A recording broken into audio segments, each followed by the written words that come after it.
நல்லத பேசலாம் வாங்க.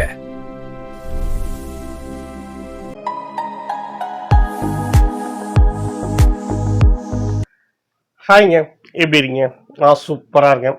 இந்த வீடியோ ஈரான் அமெரிக்கா போர் சம்மந்தப்பட்டது தான். போர் ஆரம்பித்து 8 நாள் ஆச்சு. போரோட ஆரம்ப நாள்லேயே ஈரானுடைய முக்கியமான தலைவர்களை ஒட்டுமொத்தமாக குடும்பத்தோடய கொண்டு குவிச்சாச்சு.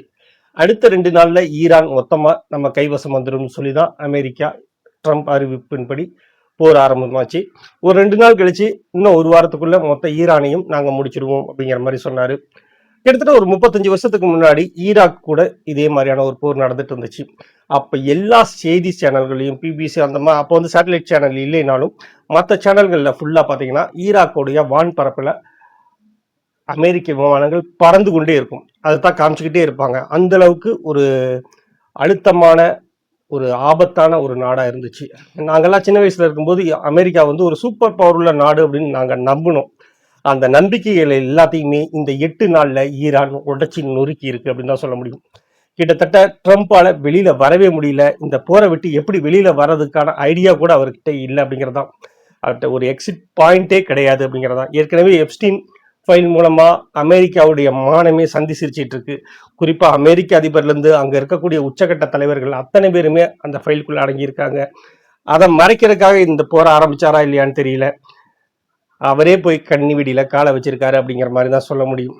அவர்கிட்ட இப்போதைக்கு 3 ஆப்ஷன் தான் இருக்கு. ஆனா இந்த 3 ஆப்ஷனுமே அமெரிக்காவுடைய எதிர்காலத்துக்கே ஆப்படிக்கிறக்கூடிய விஷயமா தான் இருக்கு. முதல் விஷயம் என்னன்னு கேட்டீங்கன்னா, முதல் ஆப்ஷனா அவர் எடுத்துக்கலாம்னா இந்த போல நாங்க ஜெயிச்சிட்டோம் அப்படின்னு சொல்லிட்டு பந்தாவா பின்வாங்கிறது நல்லது.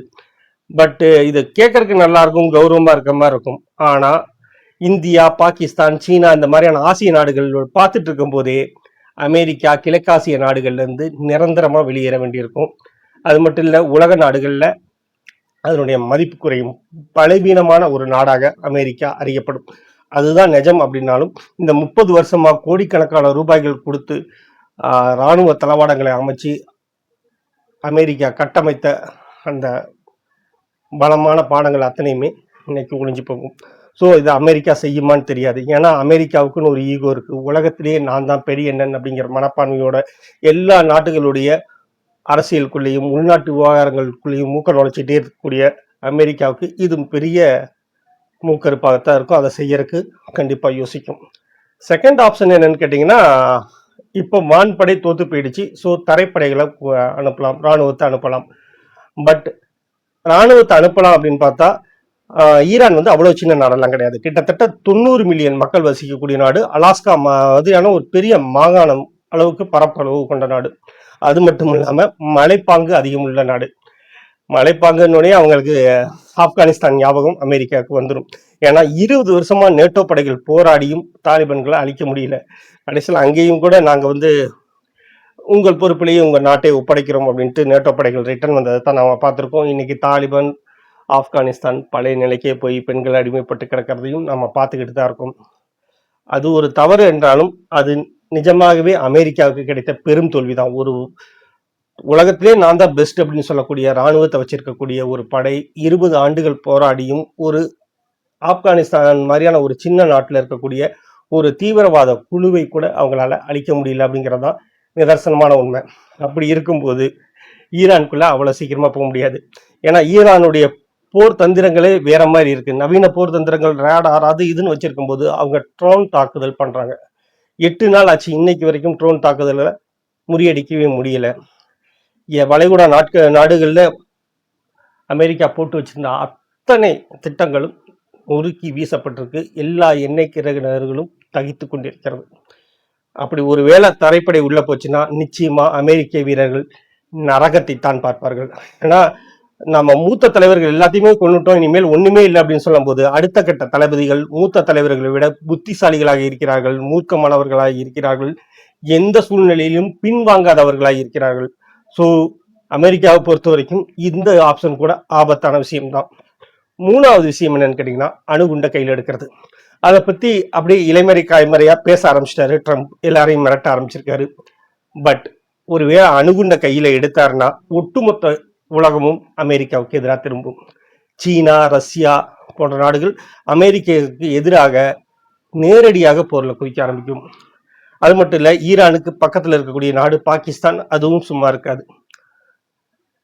அதை தாண்டியும் அணுகுண்ட அமெரிக்கா இஸ்ரேல் ஈரான் மேலே வீதிச்சுன்னா, இஸ்ரேலுக்காகத்தான் இந்த போருக்குள்ளேயே அமெரிக்கா நுழைஞ்சது. இஸ்ரேல் உட்பட அந்த பிராந்தியமே விஷவாயுவாக மாறும், விஷமாக மாறும். ஏன் இன்னமும் கடுமையாக சொல்லப்போனால் மனித குலத்தின் அழிவு நாளாக கூட அது மாறக்கான வாய்ப்புகள் இருக்கு. இதையும் அமெரிக்கா செய்யுமான்னு கேட்டால் செய்ய வாய்ப்பு இருக்கு. ஏன்னா அமெரிக்காவுடைய கடந்த கால வரலாறு ஃபுல்லாக அப்படித்தான் இருக்கு. பேர்ல் ஹார்பர் அப்படிங்கிற ஒரு கப்பலை உடைச்சதுக்காக 2 அணுகுண்டுகளை போட்டது அமெரிக்கா. அன்னைக்கு அமெரிக்காவை எதிர்த்து யாரும் வாய் பேசாம விட்டதுனால இன்னைக்கு அமெரிக்கா பெரிய மனப்பான்மையில் இருக்கு. உண்மையில அன்னைக்கு ரஷ்யா தான் ஜெயிச்சது அப்படிங்கிறது எல்லாருக்குமே தெரியும். ஆனாலும் அமெரிக்காவை கொண்டாடினார்கள். 2ஆம் உலகப் போரின் கதாநாயகன் அமெரிக்கா கிடையாது, ரஷ்யா தான். அதை ரஷ்யா கிளைம் பண்ணவே இல்லை. அணுகுண்டை போட்டு ஒரு இன்னைக்கு வரைக்கும் 2 நகரங்களின் ஒட்டுமொத்த தலைமுறையையும் நாசமாக்கியது அமெரிக்கா அப்படிங்கிறது எல்லாருக்கும் தெரிஞ்சும் அதை பற்றி யாருமே பேசாமல் இருக்கிறது தான் அமெரிக்காவுடைய அரசியல் தான் இருக்கு. ஸோ இப்போ ட்ரம்ப் கையில் இருக்கக்கூடியது இந்த 3 ஆப்ஷன் தான்.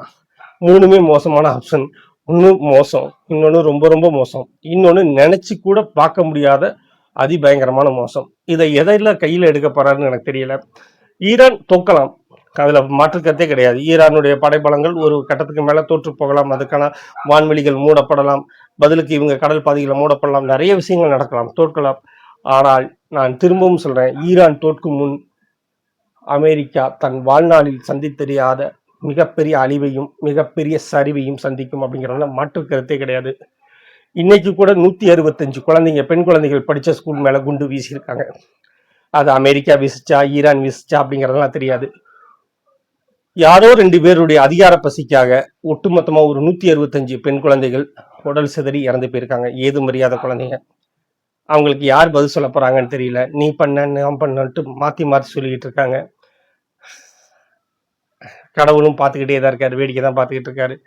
அந்த குழந்தைகளுக்கு மனமார்ந்த அஞ்சலியை செலுத்திக் கொள்வோம்.